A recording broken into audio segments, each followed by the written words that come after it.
పవన్ షణ్ముఖ వ్యూహంతో అనుకున్నది సాధించబోతున్నారా? పొత్తులో భాగంగా జనసేనకు పెద్ద సంఖ్యలో సీట్లు దక్కనున్నాయా?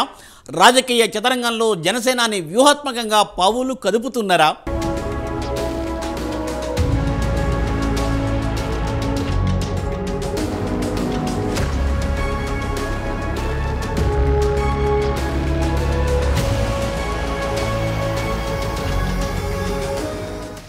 జనసేన అధినేత పవన్ కళ్యాణ్ ఫుల్ క్లారిటీతో ఉన్నట్టే కనబడుతోంది.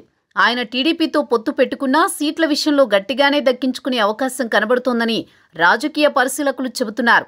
అందుకు ఆయన చేసిన వ్యాఖ్యలే కారణంగా చూడాలి. తాజాగా రాజమండ్రిలో జనసేన నేతలతో జరిగిన సమావేశంలో పవన్ కళ్యాణ్ చేసిన వ్యాఖ్యలు సంచలనంగా మారాయి. జనసేన ఒంటరిగా పోటీ చేస్తే 40 స్థానాల్లో గెలుస్తామని పవన్ కళ్యాణ్ చెప్పడాన్ని బట్టి చూస్తే ఆయన అన్ని స్థానాల కంటే ఎక్కువ ఆశిస్తున్నట్లు తెలుస్తోంది. అంతకంటే తక్కువ స్థానాలను ఆయన కోరుకోవడం లేదని తెలుస్తోంది.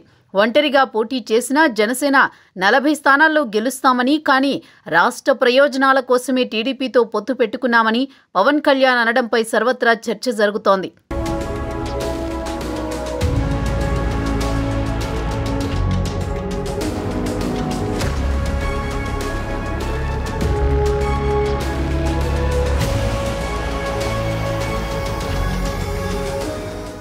ఈ క్రమంలో సీట్ల సర్దుబాటు ఉంటుందని కూడా పవన్ చేసిన వ్యాఖ్యలను బట్టి చూస్తే పవన్ కళ్యాణ్ జనసేన 40 స్థానాలకు పైగా దాదాపు 60 స్థానాల్లో పోటీ చేయాలని భావిస్తున్నట్లు అర్థమవుతుందని విశ్లేషకులు చెబుతున్నారు. పవన్ కళ్యాణ్ ఇప్పటికే పలుమార్లు సర్వేలు చేయించడంతో పాటు గత ఎన్నికల ఫలితాలు, 2009లో ప్రజారాజ్యం పోటీ చేసిన స్థానాలు, ఇలా అన్ని రకాలుగా అంచనాలు వేసుకుని మరీ ఒక అంకెను ఆయన అనుకున్నారు.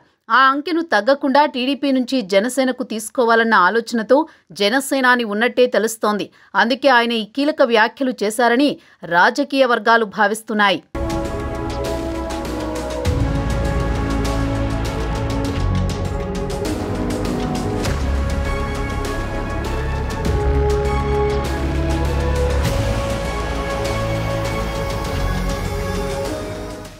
మరోవైపు సీనియర్ నేత హరిరామ జోగయ్య కూడా 40కి తగ్గకుండా అసెంబ్లీ సీట్లు దక్కించుకోవాలని తాజాగా లేఖ రాసిన సంగతి తెలిసిందే.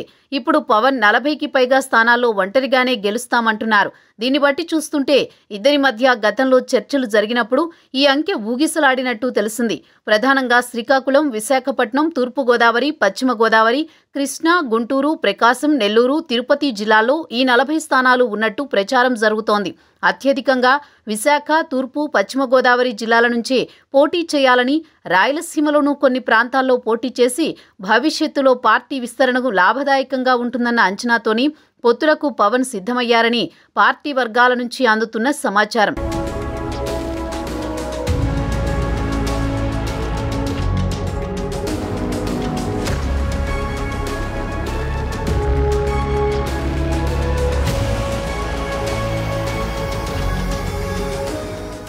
అదే సమయంలో రాష్ట్రంలోని పాత 13 జిల్లాల్లో పోటీ చేసేలా కూడా పవన్ కొన్ని స్థానాలను ఎంపిక చేసినట్టు తెలిసింది.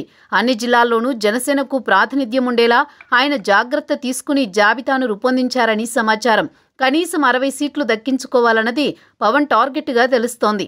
సొంతంగా 40 స్థానాల్లో గెలిచే బలమున్న జనసేన పొత్తుల్లో భాగంగా కనీసం 60 సీట్లు దక్కించుకుని బలమైన శక్తిగా ఎదగాలనుకుంటోంది. చంద్రబాబు వద్ద పలు దఫాలు జరిగిన చర్చల సందర్భంగా సూత్రప్రాయంగా ఈ అంకెను టీడీపీ చీఫ్ ముందు ఉంచినట్టు తెలిసింది. అయితే చంద్రబాబు నుంచి కూడా సానుకూల స్పందన వచ్చే అవకాశమే ఎక్కువగా ఉందని రాజకీయ పరిశీలకులు చెబుతున్నారు. అయితే జనసేనకు ఎన్ని స్థానాలు అన్నది మాత్రం త్వరలోనే క్లారిటీ రానుంది. చూడాలి మరి ఏం జరుగుతుందో అన్నది.